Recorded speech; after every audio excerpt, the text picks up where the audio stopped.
So Marissa, this is a first. Yes. That we just literally met this like 5 seconds ago. Yes. So nice to meet you Nice in to here. meet you. This is awesome. So okay, we're gonna start by having a drink because why not? Yeah. Why it's not? Sunday. So yeah. And it's 5 o'clock somewhere. And the clock's just changed. So Yes. so this is good. So I have. What do you like? I'm guessing you don't want to do tequila. Do you want a hard thing? I've got this nice liqueur, but it's sweet. Yeah, no girly drinks. You got scotch back there? This is... Wild turkey? This is really good stuff. This rare breed. What is this? I'm a rare breed, so let's do that. Rare breed. I love it. And I don't have glasses. Okay, so we're drinking out of the bottle. Right out of the bottle. Give me half a second. That's hilarious.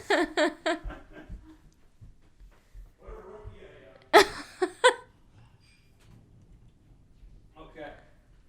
Rare breed. That's right. Okay. To be fair, I'm always a little bit late and you're a little bit early. I have to be. This is good. Okay, so yeah, this is good stuff. I have ice. It's legit though. It's 58%. Well, thank God. Thank God for that. I love it. Is that good? I'm just gonna have a wee bit. Okay. Because I have to be a functioning human being. Just one. One? Oh, look at you. You're classy. Well, sometimes. Okay. There we go. Thank you. I'll do one as well.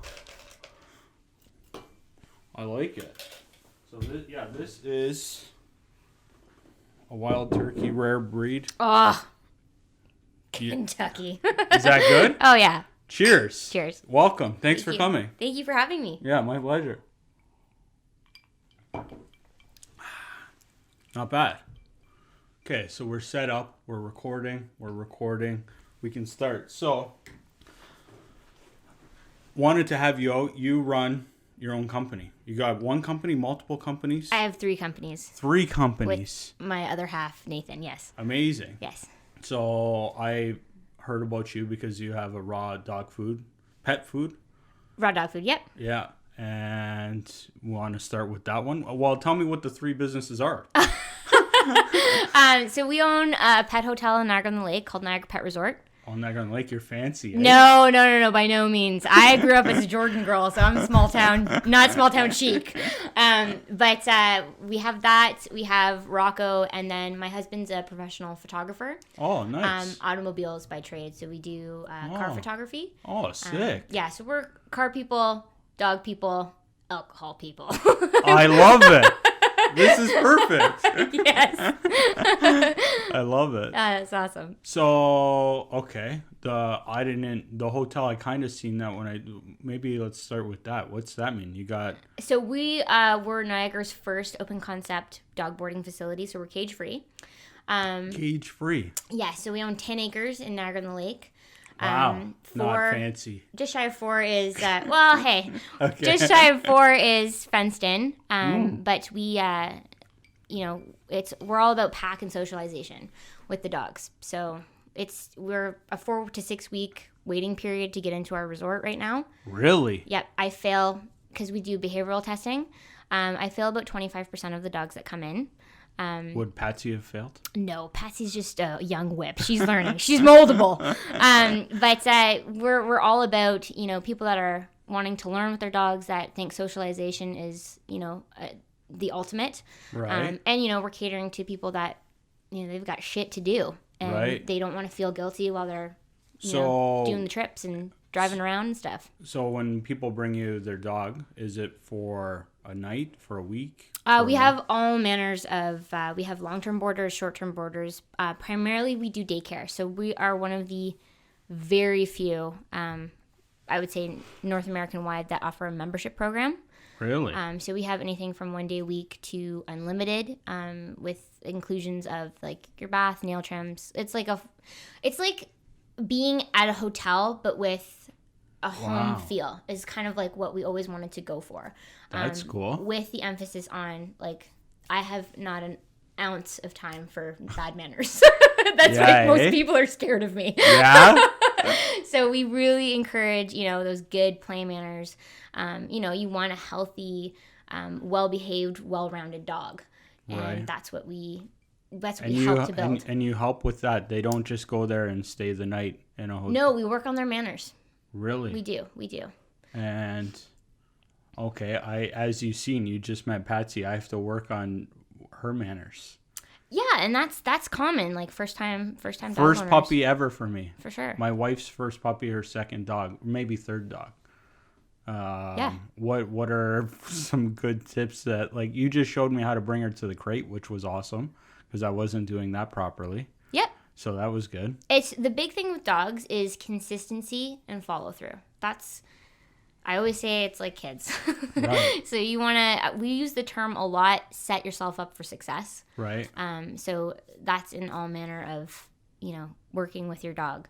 And, you don't need to be this strict disciplinarian. You can give them a lot of affection. Right. It's just following through when you mean something Right. and being consistent at it. So I always say to people, if you know that your dog is not going to come when you call them, Right. don't stand there and say, Patsy come, Patsy come, Patsy come. Right. Because they're not going to come. Right. So you're setting yourself up for failure. So if it's not working, stop. Yeah, just make sure, get her to understand recall and to come to you before What's you start. recall? Recall is like getting her to come back to you Gotcha. so that you can, not stand there letting her off leash and yelling, Yeah. Patsy, come, and she's not coming. Right. So what kind of dog do you have? I have 4 dogs. 4. All the same, different? No, all different. Well, 2 the same, 2 different. So what do you have? I have 2 English Bulldogs, a Pit Bull, and a Cane Corso. What's a King Corso? An Italian Mastiff. That's a big dog. He is a big dog, yep. That's sweet. And how old are they? Ish. Harley Dean, who is the apple of my eye, the cream of my coffee. Yeah? Yes. He's going to be 10 in July. Oh, nice. Bosco and Otis, they're in the wheelhouse of the 7-8 marker. Yeah. And fair. then Alice, our little English Bulldog, she's about 4, Oh, nice. roughly. My other 3 were rescues. Yeah. Well, not mostly rehomings, rescues, things like that. So Nice. I don't remember their ages. That's I was more focused on their behavior. Yeah, that's good. That's good. So at the hotel, you always have dogs? Do I? Yes. Like always. Yes. So you're obviously not training at this very moment. No. Do you train is it like a 9 to 5 or how? I don't do any training anymore. We don't do any training anymore. Right. We got away from that because we wanted to focus on the resort. I wanted to focus on I'm very passionate about canine nutrition and Right. dog We'll talk about that for socialization in general. So what are you doing while they're there? I have a staff. Oh. I have a whole fleet of people that work with That's me. amazing. Yeah. So it's not a big operation. It's big to me. Yeah. But it's we're fully staffed. It's 24-hour supervision. So what's a day at the hotel then? What's that like? Dogs get up. Yeah. At all different times, same time? Same time. So consistency and follow through. That's what They all get up at the same time? Yeah, we get up at the same time every day. We let them out from the dog den. They go out to the bathroom, and then they eat, and the day begins. So we spend the majority of our time outside. Yeah, eh? And we're just working the pack. And our job is to give you an exhausted dog when they go home. Yeah, So eh? we just run them into the ground. Yeah, eh? Keep them busy, keep them stimulated. So what are some of the things? Just activities, socialization, amongst themselves. I think people really overlook, or not overlook. Overlook's the wrong word. They don't really understand a lot of pack socialization. Right. And I don't, so I would love to hear. Because It's- Patsy's not getting a ton of It's tough to socializing. break down. The way that they interact and play with one another and how they get stimulated and how they Right. socialize. It's a full-time job within itself, understanding those behaviors and how they Right. work together as a pack. Right. So So it's definitely good not to isolate your dog like I've been doing. I don't personally feel it's Listen, you're not going to offend me. You say one of the things that I heard was too when they're young we were just saying there's so much info. But I don't know when it's good to start introducing them to dogs. We just got shots this week. I don't know, like the shots. I don't even know. Are shots good, bad? I don't even know. Oh my God. You're just opening up a can of whoop ass. I don't know. I don't know the answer to that myself.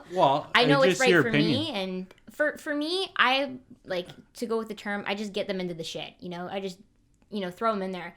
Yeah. For dogs, they have to be, live in a very social world. Right. Where they're not out in the forest frolicking in a pack, They've got roads and houses and cars and kids and wheelchairs, and like life is busy. Yes. So they need to be a part of that and understand that. And understanding that from a very young age. Right.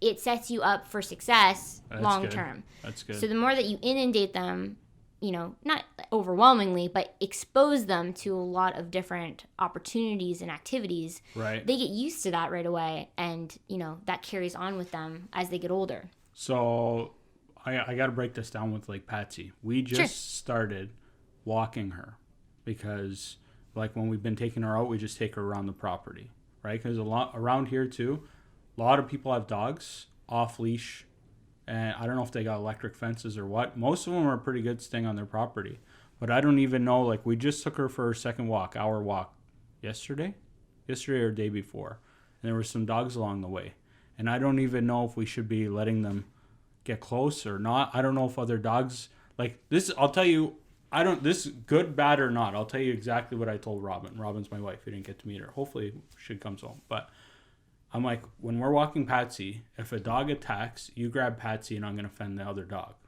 And because I don't know if a dog's going to attack or not. Okay. All right. Is that brutal? Just get that out of your head right now. Is that brutal? Yes, you can't go around walking around like that, having that fear in the back of your mind. Yeah, but it wasn't like I'm not worried if a dog, like, because our neighbor's dog's friendly. Maybe they snip. But if like a bad dog comes, like, I don't know. You can't be worried about that. Okay, good. You can't. Okay. You just gotta do your thing. You gotta flow the watercourse way, as they say. I like it. So just let's see what happens. Yeah. Yeah. Yeah. And then if it gets out of control, then step in. Dogs don't want to mess with you. Let's use the term, like the people terms here. Right. Dogs don't want to mess with you if you are confident. Right. So if you, like, I've been attacked by a fair share of canines. So this is from a German Shepherd. I've got all kinds of scars. Really? Just from working with animals, and that's the nature of the beast. You work with dogs, you're going to get bit. Right. But if you are confident with your dog, and confidence comes from, education. Right. You need to go to training, go find a trainer that makes sense to you. Right. Get her through like some basic obedience, exposure out with the, in the world of dogs. Right. And just be confident when you're with her. Right. As a confident, pet parent. Right. Dogs don't want to mess with a confident pet parent. They back off. Right. It's, more oftentimes than not, the dogs that attack, on a walk, or they're fending off their property, those instances, it's because the handler is, feeling a bit insecure, and the dog's insecure. Right.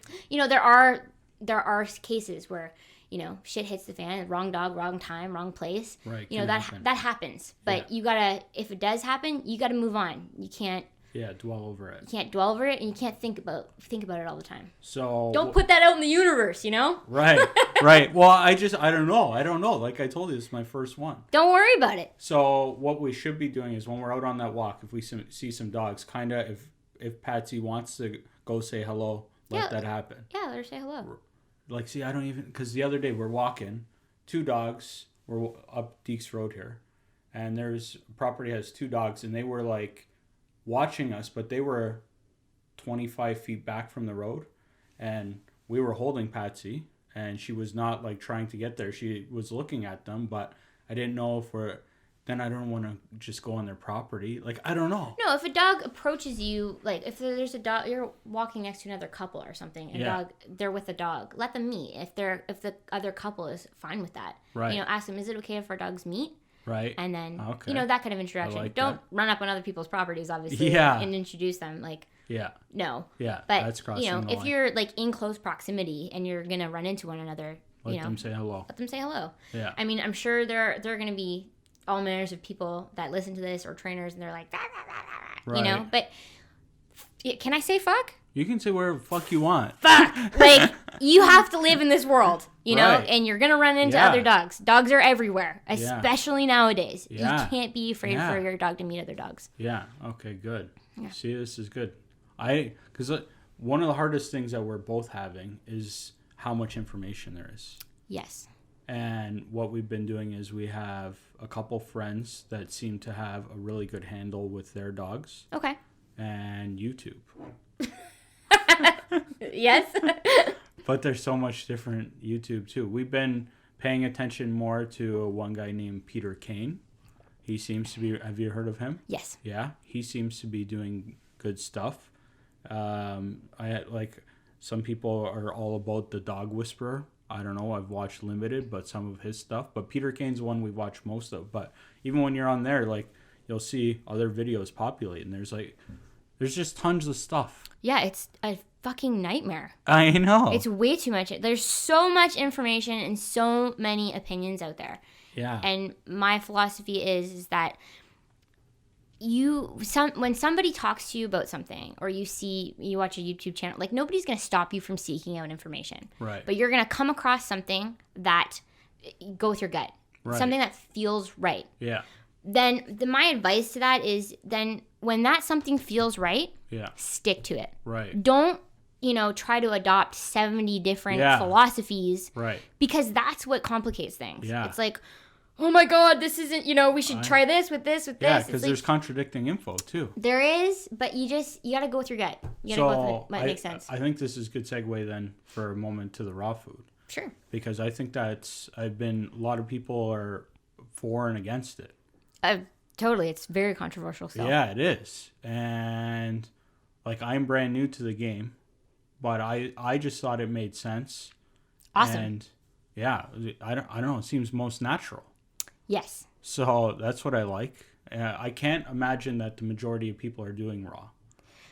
It's, as they say in the industry, it's gaining more market share. Yeah. The trend is, it's not really a trend. It's definitely still, it's growing. More people want to be empowered with the choice of what they're feeding their dog. They want to know exactly what's in there, and they want to make sure it's the best. Right.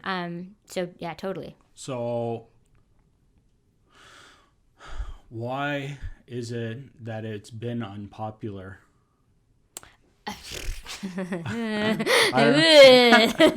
Dangerous. Well, what? It's like pharmaceuticals, right? Why are so many people sick? Yeah. It kind of like it's all cyclical. It all kind of goes hand in Right. hand. A lot of people don't make money if the more healthy dogs are, the more Right. healthy people are. Right. That's like a touchy area. Yeah, for sure. But people are scared. Raw food, it's scary. It's raw bacteria. All the things Right. associated with that, like these concepts that have been implanted in our heads for so long. Right. But God, dogs lick their buttholes. Yeah. Let's be honest here. Yeah. They put all manner of whatever Right. in their mouths. Yeah. My Mastiff rule, if there's a dead carcass and I don't smell it first, I'm certainly not smelling it first. Right. He's going for it. And he's all up in Oh there. God, yeah. And Yeah. and then you got to scrub up in it to get it out. And, Right. But that's reality. There's bacteria everywhere. Yeah, for sure. Don't get me wrong. You have to, you have to handle raw dog food the same way you'd handle like a chicken breast. Yeah. The same way you'd be feeding yourself. Yeah. You have to Be practice. cautious, Yeah, yeah. exactly. Yeah. But So how long ago did you start the raw company? so I actually got into raw before we started the pet hotel. So Okay. I would my now husband Nathan and I were living in Toronto. I was working in the wine industry. Sorry, I moved from the mic. That's okay. You can pull it back, leave it Right. in. It's all good.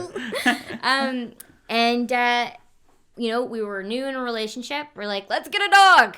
All right. And I did not, it was a bone of contention about like which dog we were getting. Right. But the only way I was allowed to get a dog in this relationship was if we got an English Bulldog. Okay. So we get this tiny little ball of wrinkles. And he was an asshole. Really? He was so naughty. Really? Oh, yes. And, but he got sick very early, right away. That sucks. So he has hypoplastic trachea, so he has a very small air passage. But he got kennel cough when he was Oh, wow. very young in doggy daycare in Toronto, Wow. which escalated into pneumonia. And like I remember we brought him to the emergency Christmas Day, and they told us to take him home because it was likely he wasn't going to make it through the night. Oh, wow. So he was very sick. And then again at doggy daycare, at the time, he was unsupervised and ingested an entire cow's hoof. That's why there's so many rules at Niagara Pet Resort. And on its way back up, it cut his esophagus. Oh, wow. So he was, I mean, he couldn't, like, we were spending probably $200 bi-weekly, if not more, on food, like only vet grade food, wet food that he could stomach. This Wow. growing puppy. And he was like malnourished, looked like shit. Just, it was awful. It was devastating every day just being with him. And a drive-by at, walking him out, this older woman was like, have you thought about raw food? And I was like, what the fuck is raw food? Like, I was like, what is that? Right. Table scraps like my dad feeds? But no. So, that was kind of my first deep dive into it. And Right. How long ago was this, sorry? 10 years ago now. Okay. And so I started researching, and I created this recipe, and I watched my dog change overnight. Really? Like, the change was absolutely insane. Like, this dog Overnight? just, immediately. Like, there was life that came back into his eyes. And then That's the amazing. 2-week progression leading up after that initial transfer over, this brightness of coat, brightness of eyes, energy, That's amazing. formed stools, less stools, no stinky dog, or like all like the things with Healthy. dog. Yeah, just this healthy puppy, Right. And That's amazing. so I was hooked, and I went. We ended up opening the pet resort. Diving more into dog training full time, and I went to become a canine nutritionist. So I'm not a vet canine nutritionist. I am, just a canine nutritionist, Right. certified in Canada and the United States. Oh, nice. And then Rawco was born. So That's amazing. here we are. So, what products do you have? What do you have? So What- we have chicken blend, duck, turkey, beef, lamb, and pork. Gotcha. 6 And proteins. 6 proteins. Mm-hmm. And I think I've seen that you have it with vegetables too. Yes, there's a fruit and veggie component that's a part of it, organ content. In the Oh. term is like a complete diet. So it's it's got everything it needs in it. You don't need to add something. So, it's got protein, organ, bone. Yep. 85% meat, muscle meat, bone. So with the exception of the weight-bearing animals like cows, pigs, Right. and lambs, we whole carcass grind. So like the whole animal goes in. The whole thing. The whole turkey, the whole chicken, the whole chopped up, but Yeah. it's all going in there. 5% organ content, and then 10% content of like a fruit and vegetable medley. Nice. Yeah. That sounds good. I'm happy with it. Could a human eat that? No, because of the bone content that's in it. Gotcha. If it didn't have the bone content in it, absolutely. Really? Yeah, it'd make a great burger. You just remove the bone out of the equation, which you can't do. Yeah. But yeah, totally. Huh. Fry it up, eat it. Yeah. Because it sounds pretty good. It is. Yeah. It is. I'm very passionate about the food that's going into my dog. Yeah, it sounds good. So, is that in Niagara on the Lake as well? Yes, everything is out of the pet hotel. And you sell in real life and online? We just sell online. Just online? Yeah. I love it. So we're very small, very boutique. We created the brand to. I wanted it to. Name is great, by the way. Thank you. Yeah. We wanted to create something that was that would complement my lifestyle, which I mean, selfishly speaking, whatever. But for the working woman, Right. I've got 4 dogs, 3 businesses, and now a child. Ain't nobody got time to fucking separate dog food and No doubt. do all of that. Like, I didn't want to do that. Right. So, we had, convenient portion sizes. I wanted it to be delivered, and there's been many pain points with Rawco with, nobody was delivering frozen dog food in terms of like courier shipping. Yeah. Big Country Raw's been doing it for a very, very long time with their drivers. Right. But we wanted to do it differently. Fuck.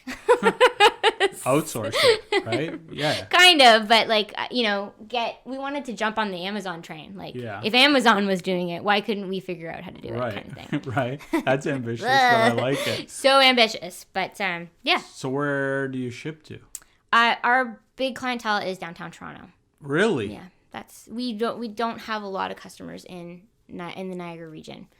Mostly, like I said, we cater to the people that are condo living. They're hustling and bustling to and from work. They've got a lot going on. Dogs with a dog walker. They need something that's easy to portion. Thaw, serve, go, but it's arriving at their doorstep. One less thing to think about. That's awesome. So does it package something like you just literally see me feed Patsy? Yes, we just literally at the end of November moved over to it's called Thermoform. Which is the film. Yeah, gotcha. It's a bit of a pain in the arse, but yeah.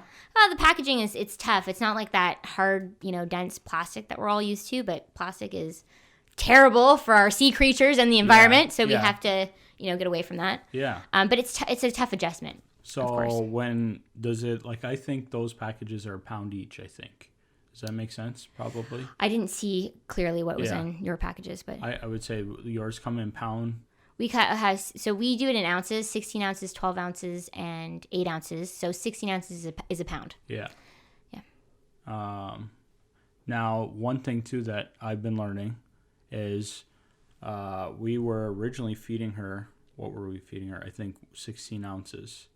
And when we took her to the vet for her 3-month, she said we weren't feeding her enough. So we upped it by 4 ounces, and it seems to be good. Okay. Because we only met the mom when we picked her up, not the dad. Okay. So it was one of the things, again, lots of info, was, and this will be good to see what you say too, is I think what it was 2% of the expected adult weight was what we were to feed her. Yes, that's the rule of thumb. Rule of thumb. Yeah. So like the mom, Patsy's mom, I think was 55 pounds. And I'm pretty sure when we picked up Patsy, they said that the dad was about the same size, but I don't know. Maybe the dad was a little bigger, or yeah. I always say feed them for their anticipated adult weight. Yeah. Big Country Raw, Iron Will, Rawco, Performance, all of us have raw feeding calculators on our website. Yeah, I see that. That's cool. So you can just type it in, get a weight, and then dogs kind of speak to you too. So if your vet's kind of informed you that, she's looking a little lean, it's just easy to add a bit more food. Yeah. I like it. See, and I wasn't sure because when we feed her, you seen when she could eat more. So I'm like, am I under feeding her? Because if I put her, but then if I put out a whole bunch, is she going to overeat? Like, I don't know. I don't know these things. I'm trying to figure it all out. I'm such a newbie. Yeah, that's okay though. So typically, if she's going to be about, she's eating just over a pound now a day. Yeah, pound and a quarter. Yeah. Pound and a quarter. So that's pretty spot on for what her anticipated adult weight's going to be. I hope so, yeah. And she looks good. Yeah. Based on taking a look at her. But you really will once you start to get more busy with her and you understand her a bit more, you're going to be able to tell, she's a bit more hungry. Yeah, eh? Yeah, and two, like I said, with controlling her feeding, being able to, because with the raw food too, you got to pick the dish up. You're not in a free feeder, so you want to be able to, get a gauge on how much she's eating, which you can with the raw food. Yeah, for sure. And the more that kind of you control that, you will really be able to tell, okay, is she getting enough of what she needs? Do I need to bump her up? What's her behavior like after she's eating? Right. Is she still wily and zany? Is she, does she need a few more calories? Right. That kind of thing. So this week, the vet told us that we could move to feeding her twice a day instead of 3 times. Okay, awesome. How do you feel about a number of times feeding? Is that normal to progress to 3 to 2 to 1 or? I always feed 2 times a day. You're at 2, okay. And that's just because people have a really hard time wrapping their heads around feeding their dog once a day. As a mom now and as a dog mom, it's my brain is like, shut down. Like, how does this dog survive? Right. You know, like we just can't Right. mentally get past that. Right. From a nurturing aspect, we're Right. like, they need this second meal a day. Right. Gotcha. And then, but also too, for me, like a busybody standpoint, you know, my dogs go to work with me every day. You know, they're busy with a lot of activities. So, you know, they get fed in the morning, get fed at night. It kind of disperses that calorie intake. Right. So it allows them to stay full after they've had a big day. So do you feed, you said first thing in the morning? Yep. In the morning and at night. So like, is that like 7 and 7-ish or ish? No, it doesn't matter. No? It's in the morning and it's at and night. Gotcha. I'm not that regimented like that. No. Yeah. I feel Again, ya. nobody has time for that. Yeah. I feel If ya. they do, all the power to you. Right. It's not realistic in my lifestyle Right. and most people's. Yeah. I feel that. You just gotta, it's morning, here you go. It's night, here you go. That kind of thing. I like it. So what else can we talk about from perspective of like I want to be a good dog parent? Like what are some things? What about what we've been looking into getting one of those Prong collars? prong collars? We have the ones not what are they called? The ones Martingale? the leashless collar. The leashless collar. It's like electric. Oh, God. Is Okay. is that good or bad? Listen, you're not going to offend me because I don't know. It's who am I going to offend? Well, I mean, your opinion's your opinion, right? Like, Totally. Okay, so, you know, this must be a hot topic. everything's a hot topic in the dog Yeah, world. of course. It really is. People are fucking sensitive. Yeah. It's kids and dogs. I'm not. And I'm looking like you clearly know what's going on. I've been doing this a long time. I have been doing this a long time, and I think one of the things that separates, let's say, Rawco of talking about raw dog food from some of the other companies out there. I mean, Big Country Raw is a great example because they were breeders or are breeders. I'm not sure what they're doing. I didn't know of that. Bernese and GSP's German Shorthair Pointers. So for them, seeing firsthand how it affects dogs and raw behaviors and things like that. For me, I live and breathe in a pack of dogs that changes every day. It's wild. So it's not just seeing, I'm just not seeing behaviors. I am knee deep in dog shit. I am seeing what comes out the other end multiple times a day. All the time. And, just overall dog health, dog apparatuses, dog behavior, every day. It's amazing. So my exposure to, the realism aspect of it that's what I'm talking about. is very in depth. Yeah. It's very in depth. Yeah. And we have way too many apparatuses out there to even name. I know. It's crazy. And my feeling, Yeah. which I'll just put right out there. Yeah. Oh, God help me. Listen, it's all good. Hold on. Before you go on, too. Just because people have differences of opinions shouldn't... These people that are too sensitive are just too sensitive. But, Totally. But, you could literally be here and you clearly know your shit. Somebody could be sitting there with difference of opinions. But I'm sure there's lots of common grounds. It's just... 100% common ground. So, if this is one of the ones that some people don't agree with, I think most people will agree with me on this, is that collars in general, prong collar, choke chains, martingales, London leads, gentle leaders, harnesses, they oftentimes become Band-Aids for not setting the dog up to walk properly in the first place. Yeah. So, oftentimes we get a puppy. A rescue dog is a whole different can of worms. But you get a puppy, you're so fucking excited. You love the shit out of it because it's just so fucking cute. Yes. You want to bite it and put its butt in your mouth and just all kinds of things. Yes. And love it. you don't want to hurt them. They they whine, they make noises, and they just take advantage of you. Right. Immediately, because why wouldn't they? Yeah, because they can. Exactly. Yeah. Kids are no different. Yeah. Even my 8-week-old, just the same thing. They're smart. They're smart. Exactly. Yeah. So we as a society, this is sounding way too deep. No, but I like it. We can't wrap our heads around setting ourselves up for success. So instead of, let's say at the 8-week marker, putting the time in, to be not a hard ass, but just exercise some discipline. Yeah. And give the dog rules and boundaries. Yeah, so I like it. Never give them the opportunity to pull right from 8 weeks of age. How old is Patsy now? 8 weeks, 4 months, right? Is that? No, 8 weeks is 2 months old. Okay, 2. That's when you'd get them home from the breeder. Okay, yeah. Right from an early age, never give them the opportunity to Correct them right away. correct them. Well, not even correct them. Just teach them where you want them to be, and teach them that boundary of, where they're walking with you, how they're Right. walking with you. I mean, even if for a dog that like Harley Dean wouldn't walk around, he wouldn't walk, period. He was a little shit with his bulldog. Shut down. I don't believe in walking.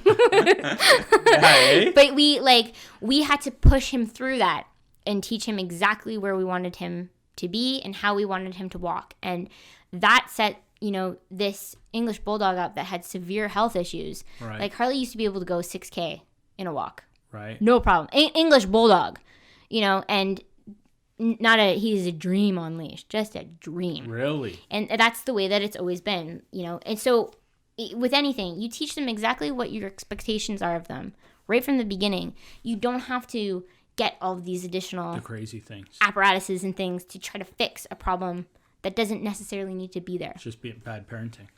Not bad parenting. It's just a different way of thinking. Right. You know? Okay, so I'll talk to you about when the 2 walks we went on, because we're trying and we don't know what we're doing. We're trying to get her to heal, right? And walk. So I don't know what's good or bad because I have no other experience, but I think we're off to a good start, but we're not where we got to be. So we took her on 2 1-hour walks so far, so about 5K. And we hold the leash close. And it varies between her trying to go ahead, her trying to sniff, and then being good. And we just, we don't know how to do it. So we're like, Robyn's doing way more than I am because I work like crazy too. But she's like, heel, good girl. And then when she's slowing down, she gives her a tug. And then I don't even know what she's doing when she's trying to pull a little bit. I think just trying to pull her back. I don't know. No, so immediately I like to really encourage pet parents to get in with a trainer right away. Okay. So a trainer can give you the tools to, set you up for success. So we should do that sooner than later. Absolutely. Gotcha. Absolutely. So you know exactly what it is to do. And then I'm having a mom brain fart. Just give me a hot minute here. That's okay. So ask me the other part of the question.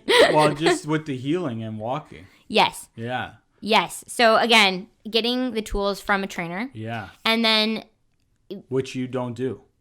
I don't do anymore. Okay. No, I stay the F away from that. How come? It's I get too, because I really specialized in rehab training. Right. So, we were going into situations with dogs that had bitten kids. Oh, wow. All manner of very crazy behavior. And, rehardwiring the brain to come back to normalcy. Right. Where a person caused that problem in the first place, just with lack of knowledge and education. Right. Getting the wrong breed. We've gone off on a different tangent, That's but it's okay. like, some asshat is like, I want to get a pit bull because I need to look tough. Right. Doesn't have an iota of sense of the dog, the power, the breed. And then all of a sudden it's like, well, how did we get here? Why is this dog trying to kill everyone? Right. Right? So how should somebody pick out, because you asked me how we picked Patsy, and I don't know if that was a good reason for it or not. No, I think you made a great choice. You knew what you wanted. We picked, when Robyn wanted to get a puppy, I'm like, let's not get one that sheds. Totally. Right? So that, I'm like, because that's, like, I'm a realtor, right? I don't know if you know that or not even, but realtor. So I go into a lot of houses, and there's times I come home covered, right? Totally. And I'm like, fuck, like, it's messy. Yeah. And I don't know if that's a good or bad reason to No, pick a dog. it's a realistic reason. It's definitely realistic. That's life. That's your Yeah. lifestyle. It has Yeah. to make sense. That's why the Doodles are the designer dog. Yeah. Totally. They've been bred to accommodate, this. That life, yeah. That's the truth. I don't know if that's good or bad. I don't know. That didn't sound great. Well, again, breeding being very important. Right. You breed something, the brain needs to also come with it. Right. Right? There's been a lot of breeding that's gone sideways. So are there breeds that people should not get? Or should you pick breeds to your lifestyle, or like how? Definitely picking breeds to your lifestyle. Okay. So among the 70 million things that I do on a regular basis, I do a lot of puppy and rescue consultation with people entertaining, getting a new dog, getting a rescue dog, whatever.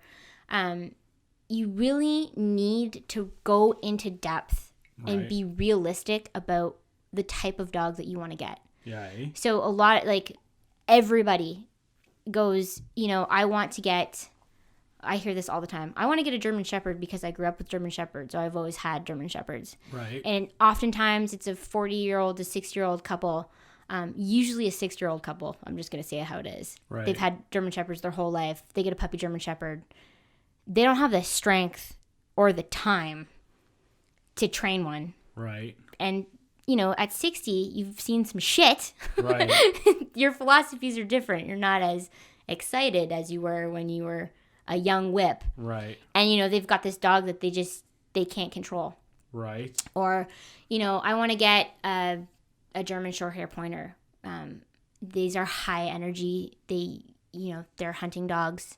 They're bred for specific reasons. Right. They don't make great apartment dogs all the time. Right. You know what I mean? Yeah, okay. I want to get, what's another huge one? Huskies are a big thing.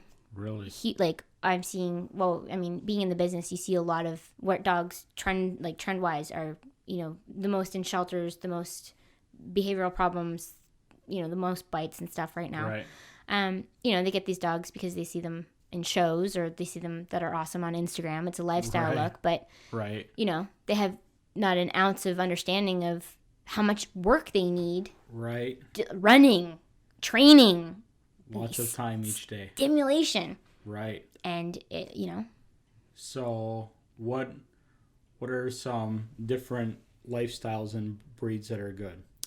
I'm a huge fan of the French Bulldog. Okay. Because you have one. No, I have English. English. Oh, okay. For first-time pet parents, get something that is a lot easier. So French Bulldog is easier. It just in my experience. Right. Not saying that Doodles are not. Okay. Yeah. Patsy is a good fit for exactly what you need. Oh, that sounds great. But for first-time pet parents, I gravitate to let's say the French Bulldog. Because it's small, it's compact, you can take it anywhere. This is good. Or the Cavalier King Charles Spaniel. I've never even heard of that. Also small, compact, can take anywhere, hypoallergenic. But these are French Bulldogs. We call it the zoomies. They get their They start running around. and they run around. They get crazy. Yeah. They're like a big dog personality in a tiny compact body. Yeah, eh? And Cavaliers, they're just these passive do do do do do. I want to see what one of these looks like real quick. I don't even know how to spell that. What was it? Cavalier. Cavalier. King Charles. There you go. King Charles Spaniel. Oh, that's cute. Yeah, I know. They're very cute. Oh, yeah. Just tiny little cuteness. So that's a good first timer. Yeah, oh, look at these little guys. For people, depending on their lifestyle, I often recommend, dogs like this, or let's say a Corgi, something on the smaller side, or mini Australian Shepherd, let's say for, a younger first-time couple getting a dog, something of that nature that doesn't necessarily have the other, you have Robyn, who has the time to work with Patsy. Yeah. Oftentimes couples together with kids, multiple things going on, 2 full-time jobs, they want a dog, they don't have the time. Right. These dogs, you could take them for a good 30 minutes and they're done.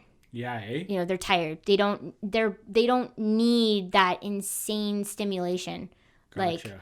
Let's say a young lab for the first time and they're like, I just want to do stuff. Labs are crazy. Labs can be crazy. Yeah, I've seen some that are like, they never stop. They're just busy. They want to be busy. Yeah, and that was one that I'm like, because I had a buddy with one. I'm like, it never stops. I'm like, never. I love labs. Yeah, I'm sure, but like, I just couldn't imagine like trying to take care of that. That's what I mean. So, yeah. But oftentimes people get stuck on the look of a dog. Yeah. Or what they think, I'm gonna get a dog and I'm gonna run with it. I'm gonna go jog. I'm gonna start jogging. It's like, fuck no, you're not gonna start jogging with this dog. Like, yeah, be realistic. Yeah. You're not gonna go out and just start jogging. And it's gonna. It never goes that way, But it is possible to get a dog to do that. Absolutely. Okay. But like, if you're a seasoned jogger and this is something that you do on a regular basis, right? You're not gonna get a dog to then turn into a jogger. I mean, I'm sure there's a small percentile of people that do that, but likely no. Right. Like, that's. So what about this? Like, we bought, I don't know, it wasn't like I'm just learning these things because I'm like, so they weren't breeders, but their dog had puppies. Okay. So there's people like that. There's breeders. There's rescues. Mm-hmm. Is there other options than that, or just like. That's pretty the big three. So I've heard of pros and cons of all. Oh, again, this is so tough. This is good stuff. This is dangerous. Well, I need water and more alcohol. No more like alcohol. Yes, it's very good. Yeah, okay. Because, like, I'm brand new to this. Totally. I'll tell you a little bit of my experiences, too. I grew up on a farm. Awesome. So the only dogs we ever had were outdoor dogs. Perfect. Never in the house. Ever. Awesome. Yeah, I'm sure. I don't know. Is it? I don't know. It is awesome. So it was the dogs all outside, and I've always loved the dogs we had, but we never had one a long period of time. So I never got super attached because they would run away, die. Yep. Right? Yep. And I've always loved them, but I never really got super attached because we went through, not like tons, but... They were farm dogs and shit happened. Dogs, yeah. So I get it. That's why, like, this is first puppy and first time, like feeling the puppy love, right? And I think there's a song called Puppy Love. Is there? Yeah, there is. Yeah. And so, but my experiences are like that where, like, I know people with pets, like, they grew up, like, with this, like, a indoor dog and stuff and, like family. And, like, I'm just, that whole concept to me is new. Because, like, before it was, like, now, I don't even know. Now she feels like family, whereas before it was like a pet. I don't know. And, like, is that normal? Like, I don't even totally know. Like I was talking to you earlier, dogs have replaced children. Right. A lot of people aren't having kids or are waiting to have kids and they get a dog, or they get a dog instead, or they get dogs, and that's the norm. That's cool. Yeah. I didn't think that I would ever be a child, like a child mother, a real mother, a human mother. Right. I always thought I'd be a dog mom. Right. But yeah, no, I totally get it. Yeah. I So totally get the different ways to get pets. Yes. Yes. This is a fiery one. Oh my God. So yes, what? It is. What? Like, okay, so let's start with what we did. Yes. So Robyn, what was the one taking control of getting as Patsy. all women do. Uh-huh. Yeah, that's okay, normal. Oh, yeah. Okay. Yeah. So she was the one that was looking for dogs forever. Yep. Even like when she wasn't ready yet, she was just looking what was out there, and she was like looking at, I don't even know how many dogs she looked at. And like, I didn't know the difference. Because whatever she decided, yeah, I'm in. Yeah. Right? I'm good. So happy wife, happy life. Yeah, I'm doing good my that best. You are hardwired that way. Yeah, I'm doing my best.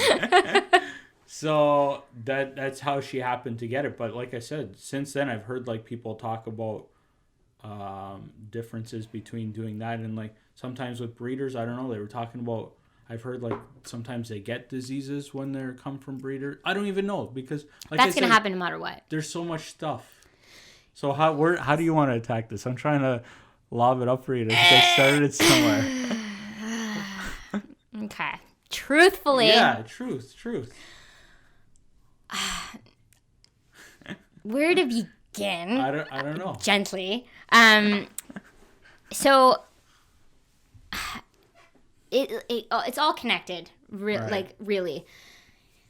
I have a big problem with dogs that are, like Kijiji dogs, or people that, backyard breed or one-off breed, or keep their dogs intact, try it out, or all that stuff, because right. they don't know what they're breeding. For thousands of years, we've been breeding dogs for purpose. Right. And, it's been the last, couple hundred years that we've been breeding dogs for household purpose. Domestic use. Right. Not war or farm needs or protection needs, or, like that kind of waved by like the dodo did. But, there are so many dogs that are in the system, like in the rescue system. Right. So you get someone, you get a person. So there's a couple ways. There's the person that is ill-educated about the dog that they are getting. Like that might necessarily be the wrong like dog. No, you're not the No, but I did. You're not the best example. Well, maybe we got lucky, but we didn't go in like knowing a whole lot. But that's commonplace now, right? So we have, it's the people that they get hung up on this dog that they want. Okay, right. That might necessarily not be the best fit for them. Right. And then it doesn't work out, dog goes into the system. Right. The foster system. Right. Then you have they know exactly the dog they want, they get the dog. Well, then it's the breeding has been far subpar. Yeah. And you get either a health problem, a massive behavioral problem, like that's kind of been a predisposition that's been bred in like that. Right. Dog goes into the system. And so good breeding practices are a big thing for me. What are good breeding practices? Somebody that takes it seriously, gets registered with the AKC or CKC. That's the best guidelines that we have. Right. In North America for that. But, gets mentored to breed. Really? Back channels where they're getting their dogs from, the lineage, the bloodline, the healthcare, everything. Wow. Because that is the end result of what you are getting, those puppies. And there are health things that go through it, and there are predispositions that a breeder might not necessarily catch, and it gets, in through the bloodline. But they're educated, right, and working hard and being mentored to breed properly. Kind of not a laissez-faire way of doing it. Mm-hmm. I feel strongly about being licensed. Like, in a perfect world, if people could be licensed to breed or licensed to own certain breeds, right, it would be nice. Like, I wish that'd be good for the industry. It'd be good for no, it wouldn't be good for the industry. No one would make money. Oh yeah. We have all these apparatuses, toys, food for a reason, like all kinds of things. But if someone had to go through, let's say, training before a licensing, before they could be issued a pit bull, a German Shepherd, a Doberman Pinscher, some of these heavy hitter breeds, a Rottweiler, that they have to go through training, certified, to handle them. Right. Then you've got less of these dogs in the system, or. So should people be turning to the system more or not, or like? There is no system. It's fuck wild out there. It's like really? It's like the Wild West for dogs. There's no control practices. There's nothing. There's nobody holds anybody accountable. There's, I've heard this before, where people have gone to adopt a dog, and get denied, because they didn't have I heard one person not too far from here. They tried to adopt a dog, but they didn't have a fenced-in area for it, so they weren't able to adopt a dog. Yeah, the humane societies and the rescue organizations that are, getting dogs out of the system and rehoming them, they are doing their very best. Right. Back checking people, questionnaires, interviews, home inspections. That makes sense. Right. But again, I'm very passionate about, sitting down with people. Let's talk about your lifestyle. Let's talk about, use me from a wealth of knowledge and experience, or anybody else, about a dog that might make sense to you. Right.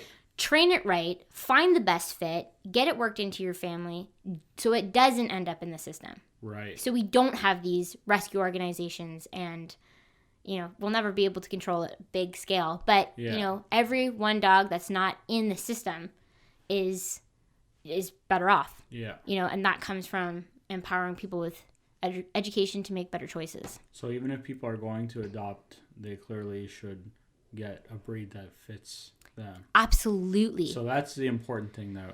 A dog that fits. Your Don't lifestyle. get a dog because your heart is bleeding for them. Yeah. Be realistic. Don't pick it off of Instagram. Don't pick it off of Instagram. Don't think that you're gonna go in and fix like some of these behaviors. Right.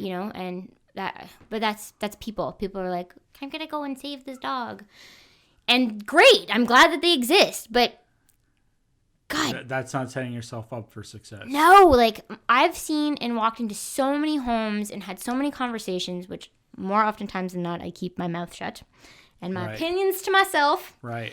But it's like they put themselves in this situation where, oh my God, like I've been into houses where they get rescue dogs and, they don't travel anymore because the dogs can't interact with one another. They can't board the dogs, or they don't feel safe leaving the dogs. But one dog lives upstairs, one dog lives downstairs. Wow. They have to go on 3 separate walks a day. Wow. Like so and so can't That's walk. not healthy. Oh my God, no! But I've seen married couples. This is batshit crazy, and someone will hear this and be like, "That's me." But I have seen married couples where the dog is sleeping in the bed and kicking out the significant other. Wow. And it's like, and the significant other is sleeping on the couch or sleeping in a different room because the Wow. fucking dog. And it's like, Wow. how did that happen? How did we Just get there? Taken over. Yeah, and it's like that is, Wow. you can't circumnavigate your life around Yeah. lifestyle choices. Yeah. You know what I'm saying? I like it. I am just passionate about that. So this kind of goes crate training. Yes, Good. I am a fan of crate training. Okay. See, I'll tell you, before I was like putting in a cage. I felt bad. Uh-huh. Would you feel even worse if she gnawed off all of your beautiful baseboards and chewed your brand new door handles and all that money that you sunk into this gorgeous house? Yeah, thank you. I didn't want Right. that. Yeah. See, but luckily, a lot of people say crate training's good. Oh, yes. I don't know if it's just because of that and like you've seen, I have to learn better. I like what you showed me there, how to get her in there. Yeah. And I haven't been practicing enough with her either. Robyn's been doing a little bit. I think she does it better, but we still struggle with that. But crate training is good overall. In my opinion. Yeah. Of course, there's going to be people out there that say no, like for sure. All kinds of things. Yeah. And I've even heard that a lot of people that I've talked to, it seems that more people are pro crate than against. That's what I've come across so far. Totally. And a lot of people have told me too that at some point they really like the crate. Like at nighttime, like I told you, she definitely goes there a lot easier than like how we just did because I needed to put her there. So I don't know. Does that tend to be the tendency that they tend to like it more as time goes on, or is it just if you train them to like it? Well, if you train them that the space is a good space and you don't feel guilty putting them in the space. Right. If they know that they can milk the system with mom and dad, they're just going to take that. If they have the option for the bed, they're going to take the bed. Right. Your bed. Yeah. Why would they, plush, king size, pillow top? Yeah. Why the fuck would they want the crate? Yeah. Like, get me in if there. that's an option. Right. But dogs are den animals. So, they sleep in small, dark spaces. Right. Historically speaking. Like all breeds, most breeds. Yeah, I mean, like canines. Gotcha. Wolves, coyotes, Gotcha. The dog Yes. lineage. Yes. They're den animals. They're den creatures. Gotcha. So a crate is like, we call them at the pet resort. So we use crates at the pet resort. We call them safe zones. So anytime we have a tour, we have people that are coming in to do work on the property, training junior pack leaders, anything like that. We call them safe zones. I can't trust that. I've met some very special people. Let me tell you. I believe it. Oh my God. I can't trust that some Yahoo isn't like, oh, I know dogs. Right. And they go and open a door and a pack of, 45, 50 animals. They're not going to listen to them. Right. So, we call them safe zones. So safe space. And a crate is like you can leave your house never being worried about your dog. Yeah. That they're in an environment that, they're not eating your designer shoes or your carpet or your floorboards. Yeah, no trouble. They're not having an accident in the house. Yeah. They're in a secure space that you don't have to feel worried about. Yeah. And that's the mentality. It's a really good peace of mind for sure. It is. Yeah. You know exactly where they're going to be when you come home. And we don't put anything in the crate. Some people I've heard will leave food or water or chew toy or whatever. Do you like it empty too? Or, I leave the crate empty. Yeah. Mm-hmm. I don't know. To me, that just makes sense too. Yep. You're just asking for trouble putting stuff in there. Yeah, for sure. So that's good.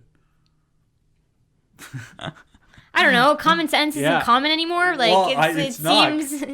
Yes. Don't put a chew toy in there. If they swallow it, fuck. Yeah. Bad news bears. Right. They're going to dump the water dish or, For some people it works. For others, it's just not. We have one of those blue chew toys, Blue Bones. I don't even know what brand it is, but it seems amazing. I don't think she's even put a scratch on it yet. Do you know which ones those are? Like, it's out there. I'll show it to you when we leave, but... I am out of the toy realm. Do you give, like, chew toys? Never. No chew toys? No. Oh, so, okay. No, I am very, I'm boring, probably as a dog mom. But I don't give my dogs anything. What about, like, is teething a real thing or not? Yeah, totally. But they get, like, chew time for me, is a designated supervised activity. I'm also typically doing it with, my house is also Grand Central Station, so my 4 dogs, my sister dogs that visit, my best friend's 2 dogs. Right. So it's usually a pack of 4 to 10 that's at my own house. That's busy. So it doesn't make sense. Right. But I don't, I stick with things that I know aren't going to be ingested. Right. Like squeak toys are absolutely not an option in my house ever, or at the pet resort for that matter. Right. Just that is just a recipe for failure. And you said at the hotel too, you deny people. We do. And what would make you deny somebody? So there's 2 different platforms for me that I don't necessarily pass someone. Number 1 is the dog themselves. So, I'm looking at all degrees of behaviors, how far advanced those behaviors are, aggression, anxiety. Right. All manners of things. 90% of the time, within those, high risk cases or, cases that are extreme, oftentimes if the owner is open-minded, I can work with the dog and get them integrated properly. Good. But then the other avenue of the fail, which is not, I'm failing the fucking person. Yeah. Because they're just, they don't. Their mentality's not fit for it. No. And, we have, so in order to be part of Niagara Pet Resort, you have to attend a tour first. Mm-hmm. So you see the lay of the land. My general manager, Val, who's awesome. If she listens, hi, love you. But she'll go through the system or the area with you, go over everything. There's 3 specific rules. You break one of those 3 rules, you're fucking out right before you get in the door. Don't even come into the driveway if you're not going to follow that rule. I love it. Or one of them. So those 3 rules are the dog must come on a standard collar. So a standard collar is, just a flat, we prefer buckle collar. The collar must be the tightness of a wristwatch. It can't be a fucking hula hoop or a necklace. Right. It's got to go. We are in concession 6. People drive $120 down that road. Right. Like a couple of yahoos.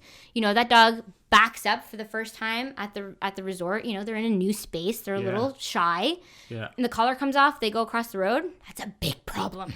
Yeah. So right. Standard collar, tightness of the wristwatch. Number 2, the dog cannot exit the vehicle without being on leash.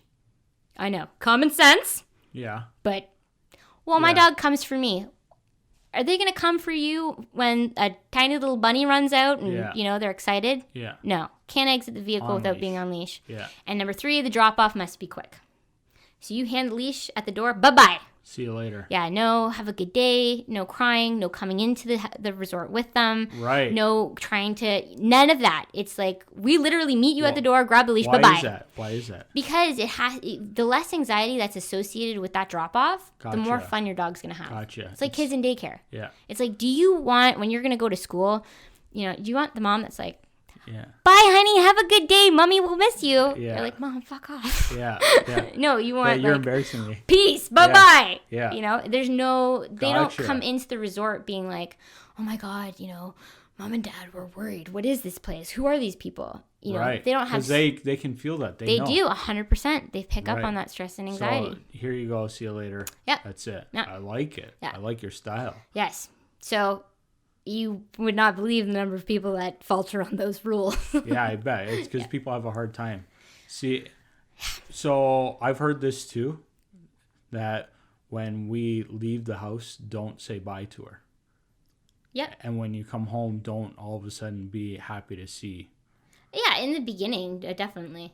I mean, eventually, that's going to wave bye-bye. You love your dog. You're going to treat them like a baby. You're going to be, Yeah. You're going to leave and you're going to love the shit out of them when you come home. Yeah. That's fine. Yeah. In the In the beginning, again. So you put the time in right now to kind of be like, hey, Patsy, no big deal, no eye contact, not making a big deal when you come home, and she gets into that routine, Right. that expectation, like, just because Mom and Dad are home doesn't mean I'm going to come out of the crate right away, doesn't mean I'm going to get all this attention right away. Right. They might have stuff to do. Right.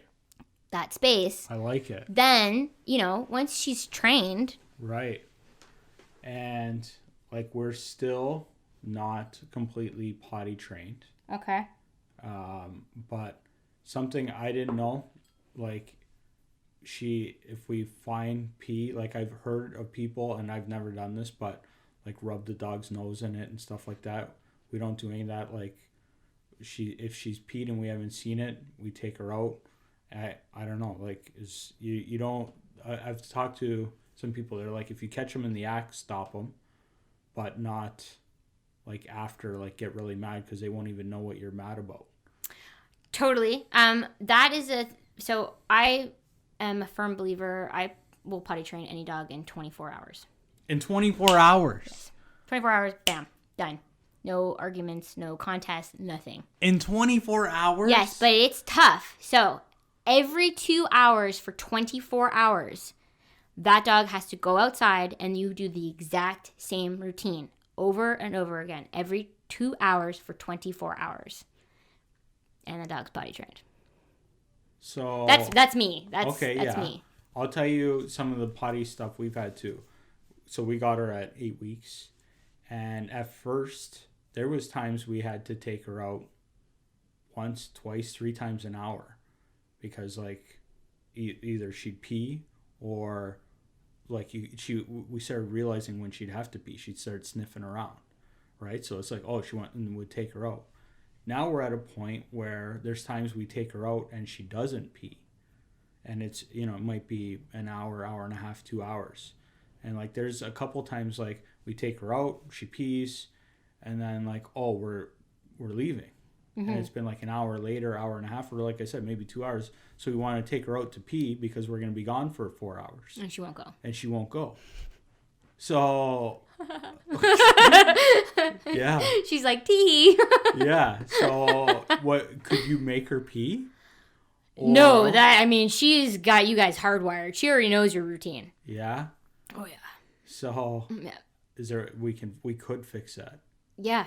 You can. My recommendation is find a trainer that you're going to work with. Yeah. And then get that recommendation. Gotcha. And stick with the program that, ask them those questions. Because, again, going right back into this is there's 50,000 different trainers out there. Yeah. Everyone has their own philosophies. And how do you find a good trainer from a bad trainer? Because there's bad trainers. There's just different philosophies. Okay. Different philosophies. I'm cool with different philosophies. That's it. Like, there's some... I mean, God, don't ask some trainers about me because they think that I'm the devil incarnate. Yeah. For sure. Yeah. You know, dogs can't socialize. There's no such thing as pack mentality, blah, blah, blah, blah, blah, whatever.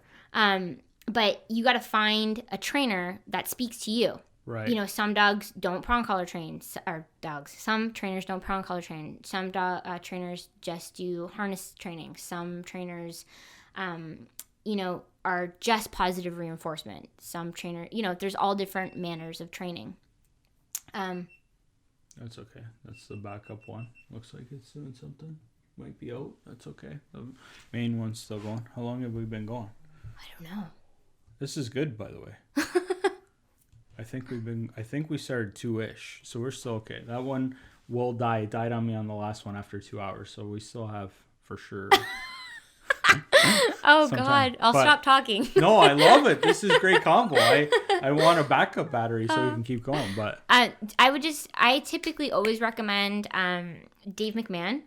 He's probably the most popular one. He's been in the business for such a long time, and he's. I plan on having him on too. I've talked to him. He's one of my brother's friends. He's dynamite at what he does. Yeah, dynamite. That's good. He knows his shit, and for some people may interpret him as rough around the edges or outspoken. Well, this is good.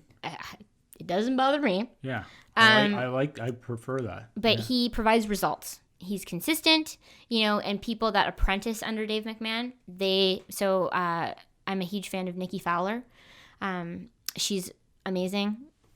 For some women. Is she with him? Or? She apprenticed under him. Gotcha. There's a number of trainers that apprentice under him. And if he doesn't make the most sense, oftentimes there will be a recommendation that can come from them.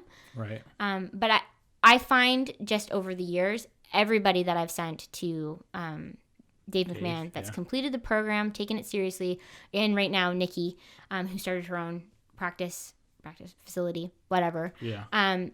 The same application, consistency, and follow through comes through in the resort. So I'm able to mold those into social behaviors, good social behaviors, good manners. Nice. And so what would a program with Dave be like? Would it be like 2 weeks, 5 weeks, 10 weeks, a year? I think it's an 8 to 10 week. I don't really know how it's all set up, but I'm not sure. Maybe once a week, twice a week. Yeah, you go once a week. Gotcha. But I think he does like memberships too, where you can go into classes often. Gotcha. I don't know, but it's working. Yeah, I've been doing it forever. Yeah. So, I've talked to him before. I definitely want to have him. Go to Dave McMahon. I don't even know where he operates out of. Niagara Falls. Yeah. Gotcha. Yeah. You would be happy with the results. So that's something we should be doing. I like it. Now, go. It's like the time is past almost. The time is now. Joe. Just fucking go to training. I love it. We'll set it up. Just do it now. Just go. No, I Just like go. that. I like that. You'll feel so much better. Yeah, You'll stop asking so many questions. Yeah.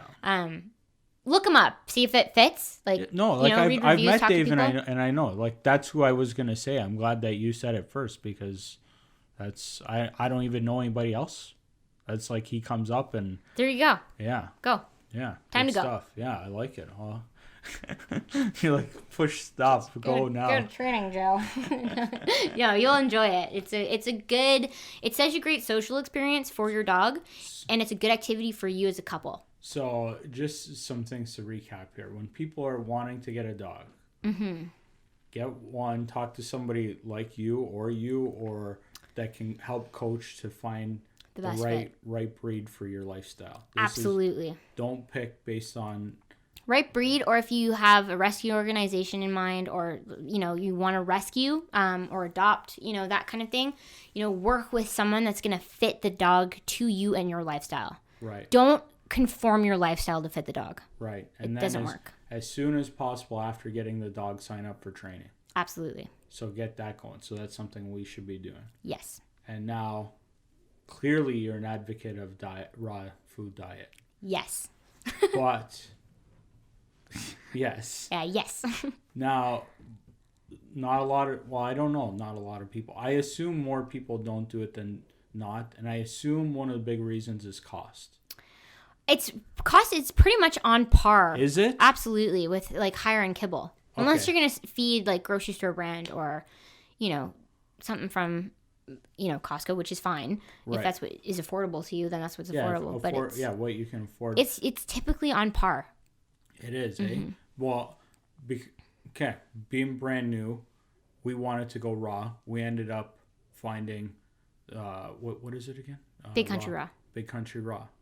And I didn't even do a lot of shopping with kibble because I didn't want to do kibble. Then Big Country Raw is doing their job because you picked them. Yeah. Good job. Yeah. Well, but I didn't, when I seen the prices too, I wasn't like, okay, this is not affordable. Because I don't even remember how much it was. If it was a couple bucks or what, a few bucks. I don't remember how much it was a day. I forget. But I wasn't like, okay, we're not going to be able to eat ourselves. Totally. Right? I'm like, okay, this is affordable. But I also know, I'm sure there's people out there that buy a bag of dog food that lasts forever. I don't even know, $20 or I don't even know.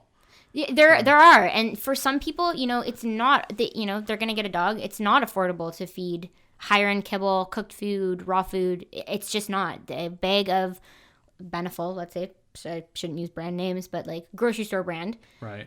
That's cheap and affordable. Right. So if somebody can't get raw, what would their next best idea be? You said high end kibble, or what did you call it? Cooked, dehydrated dog food. Cooked dog food, dehydrated dog food. There are kibbles out there that the ingredients are, aren't terrible. What is something that people should just not be feeding their dogs? Garbage.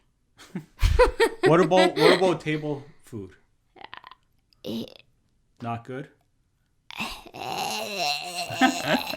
Like, I no, it doesn't make any damn sense, but you're going to... Okay, people are going to do it anyway. Yeah, people are going to do what they want to do. You can't control people. You got to do what you got to do. No, of course not. But okay, I'm not saying tell me how to convince somebody to change what they're doing. But people like me that want to try and start fresh or start right, these are good things to hear. Absolutely. Yeah. For me, I mean, and there's so many arguing points, but dogs are meant to eat raw. Their bodies are designed to eat raw. That's what they're makes sense carnivore. To me. Yeah. Like some people will say they're not. Well, have you fucking been bit by a dog? Like when a dog wants to bite you, it's not a nice passive little nip. It's a bite. Yeah. From a carnivore. Right. These dogs hunt. Yeah, exactly. So they're built, for taking down animals. So raw. Yeah, raw is the way. Mm-hmm. For not every dog is meant to eat raw. Okay. And that comes down to the dog was dealt a bad breeding hand. Like, it's just genetically made up of bullshit. Like, and no matter what you feed it, I mean, health-wise, it's just not working. So they have to eat something that makes sense for them. So what dog is there? Just if it's like a crazy mixed breed, shouldn't be eating? No, I mean you'll know if your dog is just not. And these are dogs with extreme health issues and stuff like that. Right. Right. More oftentimes that. But if you start like foundationally off to a good start, like you're doing with them when they're young, expose them to that. It's the best. So, one thing too was when we got her, she wasn't eating raw. Like, she was eating kibble, I guess. Yep. And I think the way we transitioned was, I think we didn't feed her for 24 hours or something. Yep. And then did we do good or bad with that? There's different methods and recommendations, again, just how to do this. Yeah. One is the 24-hour fast, feed the food. Yeah. The other is cold turkey switch over. Right away. Yeah. And then the other is integrating the kibble or the raw with kibble or whatever food that they're previously eating. And start mixing. And what do you like? I recommend and go the cold turkey approach. Right away. That's because I find that most people have a hard time. That's awesome that you did the 24-hour fast. Yeah. I find most people have a hard time with that. And you won't offend me if it wasn't. They just can't, like, the idea of not feeding their dog would drive them to drink, which, I mean, all the power to you, but it doesn't make sense to them. And the other thing is I am not a fan of mixing because oftentimes it kind of can create some digestion issues. Right. So you don't really know, like if there's an aversion or an allergic reaction or something happens, you have harder to so many pinpoint, things in yeah. the equation. It's like, Yeah. how do you know if it was the raw, the kit? Like, how do you know? Right. So I just keep it simple. Okay, so now too with the raw, you said you had what, 6 different proteins? You said. Yes. So Memory is good. I'm like, I don't know. I have memory of a goldfish. It just somehow stuck. But since we started, we've been doing chicken and turkey. Great. And we bought a beef, but we haven't. It's in the freezer. It's just should we be changing or not changing, and how should we? I definitely recommend a rotational diet Okay. after you've introduced your dog to raw. Okay, so she's raw. Yes. She's eating raw. Yeah. So rotational diet means that you switch up the proteins either every other day, every 2 to 3 days. Okay. And what that does is it gives the body exposure to a variety of nutrients and minerals that other animals are providing. Yeah. So Makes that sense. just, it builds the immune system. I like it. Every time something new goes into the equation, the system's kind of like, oh, what's this? Let's break it down. And it just this is good. Derives more great health components from that. Okay, so even though they're not your company, what are they again? Big Country. I should just implant Rawco into your head. So there's Rawco, because you Rawco. can't remember BCR. So Yeah. that's fine. But they're something, I guess, that they have big packs that have a mix of the different stuff. So that would make sense then. They must be thinking the same thing. Yeah, we also sell variety packs. I like that. Yeah. Okay, so that's something. And then, I was a little bit worried too, because I'm like, there's duck, and I'm like, well, duck is pretty rich, and I love duck. Yeah. Eating duck myself. Yeah, me too. I love duck too. Delicious. Yeah, it's great, but I didn't know. I'm like, is she too young to bring in duck or not? Or I have no idea. I always say a great foundational diet is usually chicken or turkey to get started with. Right. Okay. They are, recognizable proteins. They are easy for us to recognize. They're good foundational starts. They're easy to digest. You can kind of just wrap your head around them. And most people aren't they don't have 1,000,001 questions about them. They're just great starters. And then, you get your feet wet and then you dive into some of the other stuff. So now the thing that I noticed, biggest difference between you and them is you've got fruit and vegetable. No, they have. They do. They do. They have complete blend. They have. They have a massive array. Okay, we've been buying the pure, so maybe I just didn't realize what else they had. Yeah, I've got to stop pitching them. So. Well, no. We should just talk more about me. Yeah, I like it. So I think they have something for everyone on their website. And with yours, you source your ingredients from. We source our ingredients locally and when in season, right? If that's available, and then we stick to provincially inspected suppliers. Nice. So you get everything locally, or for the most part? It depends on the season. Yeah, because out of season stuff, if you run out of whatever. Yep, then we'll get it from a source that that makes sense. Yeah. The human grade, hormone antibiotic free, and it's the building is inspected. It follows all health and safety protocols, That's awesome. Clean practices, all that stuff. That's awesome. Mm-hmm. That's the biggest thing with raw is BCR is really putting it out there and paving the way for that. Yeah. But controlling where your food is coming from. Yeah. Because it's a huge trend with people. It should be on par with being a trend with dogs. Yeah. I completely agree. Knowing and understanding where that food comes from. Yeah. That it's not just some, not making it in your bathtub and throwing it in a container. Yeah. And then getting it from, who knows where. So, accountability is what it comes down to. So you get local stuff. What were the proteins again? Chicken, turkey, duck, beef, lamb, and pork. Pork is brand new. We just introduced a pork blend, and now. Yeah, eh? Yeah. So Patsy could be eating all of those proteins. Yeah. That's... let's be honest. It's we want to mix it up. Yeah, of course. We don't want to feed our dog the same thing. Some people do. Some people just want to keep it simple. I have clients that they just feed their dog chicken. That's what they get. They don't want to change it, waver it, because it works. If it ain't broke, don't fix it, kind of thing. Right. But a lot of our clients, they're like, I want to feed my dog something fun, Right. They want to mix it up. So we're definitely missing stuff by not giving our fruits and vegetables right now.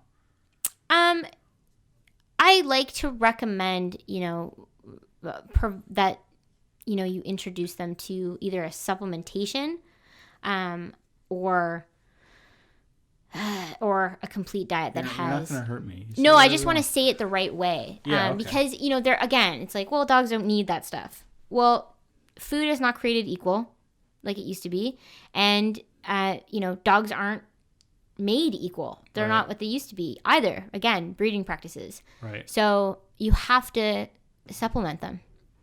You got to keep them exposed to good, healthy things. Gotcha. That's just the way it is. I'll tell you one thing that I'm liking so far with Patsy too is that we're not giving her any human food, and I love how she does not bother us when we're eating.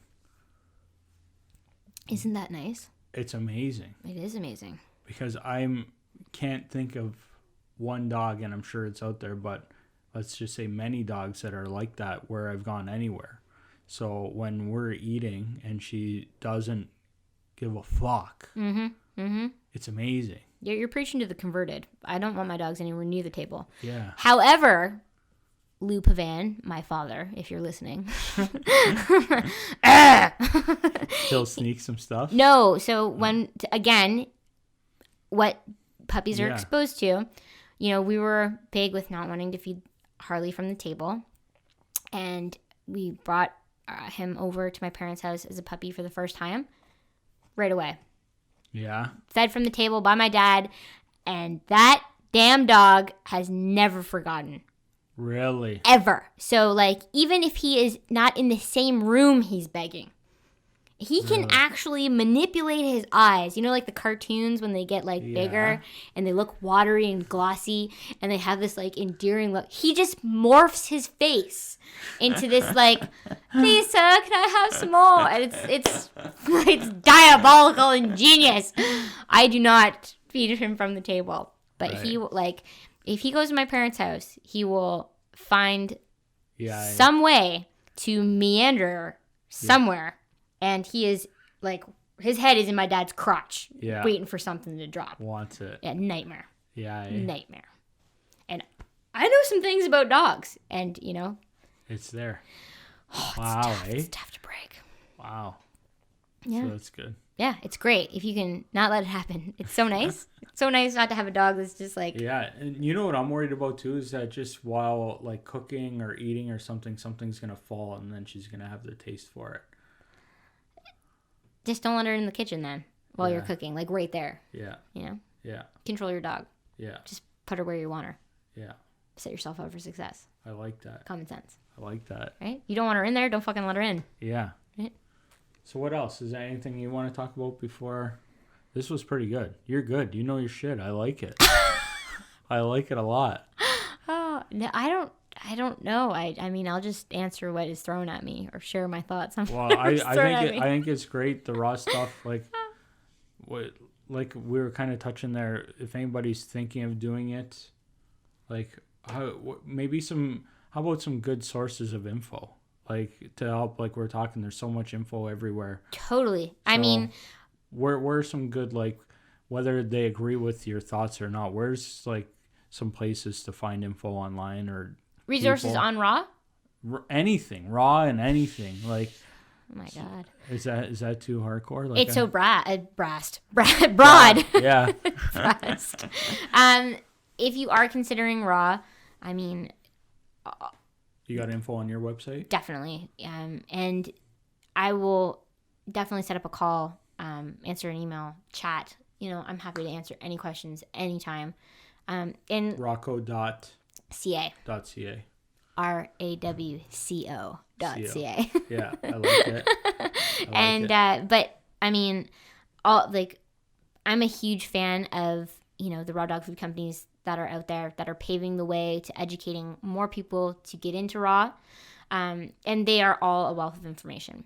BCR is, like I said, they paved the way to making it an industry norm now, for more people to be exposed. That's around here. To raw food. Well, they're everywhere now. Are they? They're across. I have no idea. Everywhere. They're huge. Yeah, So they're because they're local. Yeah. But it just so happens that that's where their facility is. But they're a big company. Gotcha. Yeah, they're accessible pretty much everywhere now. Huh. But, again, wealth of knowledge. And they've been doing it a long time, so they can answer questions. Most of the bigger companies that are out there can answer questions. Yeah. Again, you have to look for somebody that makes sense to you. Right. That is speaking your language. That comes with training. That comes with breeding, dog daycare. Right. Getting started, It's so much. You need to find and have a conversation with somebody that it clicks with you, and then you follow that avenue. So if somebody's thinking of going raw, they can certainly reach out to you. Absolutely. So the hotel still, like, I just want to make sure. So if somebody's gone, we're going on, example, vacation 2 weeks. Oh, where are you going? We're going to Ireland end of September. Oh. We haven't even booked it yet. Robyn just got the time off, like, literally. That's awesome. Yeah, That's going to be so fun. Yeah, it's going to be a good one. Your facility would house something like that, somebody gone for 2 weeks. Absolutely. Also a weekend. Absolutely. And you said even like a day. Absolutely. You guys, but there's still a process to it. It's not like I could just be like, somebody watching can't just call you up and be like, oh, I'm dropping them off at tonight. Absolutely not. that doesn't work like that. Don't call me, 1 week before your trip and be like, I want to start this process. Right. Not going to fucking happen. How much lead time is? It's 4 to 6 weeks just to get a trial day. Wow. So, you said that. See? But that's, that being said, I am passionate about getting to know your dog. Right. And ensuring that they're the best fit for our pet resort and what it is that we do there. And I don't want your dog to just be dropped off and, they come and go. I want to get to know your dog. And I want you to leave your dog with me and it be an afterthought. One less thing to worry about. So while you're in Europe enjoying that, you're not worried about Patsy. Yeah. She is with somebody that you feel confident is taking very good care of your dog. Yeah, that's key. But that comes with, doing your homework. I want to get to know Patsy. She's a young buck. Yeah. And she, for her, the benefit of coming in, meeting some other doodly friends, oftentimes if she's coming in for daycare, she gets into the program. And while she's being boarded, all of her friends will be coming and going. Right. And it's going to become very familiar. Right. So she's excited to go, Do some dogs get along better and not get along? Some dogs, Will a dog just be like, oh, he's an asshole, I don't want to hang out with him? No, it doesn't really work like that. We've got some of our I call them seasoned vets, like dogs that have been doing daycare for a long time, that will teach our new dogs. It's like, you obviously don't know how we do things here, so shut up. Yeah. And then, all the new dogs, young or old, will watch the dogs that have been coming regularly. Okay, this is the routine. This is how we do things. Yeah. Mm-hmm. It's awesome. That's so cool. Mm-hmm. Mm-hmm, mm-hmm, mm-hmm. I want to see it at some point. I will invite you someday. Yeah. So the other thing that we just started doing, I just started doing last summer, is I started working with youth that offending youth, so kids that have been on probation or have trouble at home, kind of thing, that are struggling behaviorally. And what we do is leadership training. So they come into the resort with me, and we bring them into the pack, and they learn how to be a leader with a group of dogs. Really? Tough to put out any bullshit when you're surrounded by 50 dogs. Yeah. Right? That's inclusive of my pit bull and mastiff. Right. So these kids have an amazing opportunity to learn dog behavior, handle an animal properly. And then this summer... That's amazing. Will be the first summer that, so we're going to be working with a couple of rescue organizations with some of the more advanced dogs that need foster care. And I will be pairing kids in that program with these foster dogs. Wow. The kids will be responsible for, getting them socialized properly, handling them, getting them, giving them good manners before they go up for adoption. So that's... what inspired that? I don't know. we've been doing it for so long. And again, you know, if I could inspire somebody to be confident handling an animal, handling a dog, you know, doing the right things, teaching them the right things, then that gets passed along. One less dog in the system, one less kid. Right. You know, that might... And new skill set. A new skill set. Yeah. Leadership comes in all forms. Did you have like a cousin that went to jail or something, or that just like... I think it's so hard for people to have confidence nowadays. Right. With social media, and kids are like, I have a kid now, and it scares the shit out of me. Yeah, with, I bet. You know, what they're going to be exposed to as soon as they go to school. And, you know, confidence is so important, and it's so hard to find. So how'd you learn it? I got bit enough times. Yeah? Yes. Everything I've learned from a dog. Yeah, eh? Absolutely. It's awesome. Absolutely. I've been humbled by dogs. Humbled. Like, there's nothing like them. And they're just, you know, they're willing to teach you if you want to listen. Right. And they will teach you more about yourself than, most situations.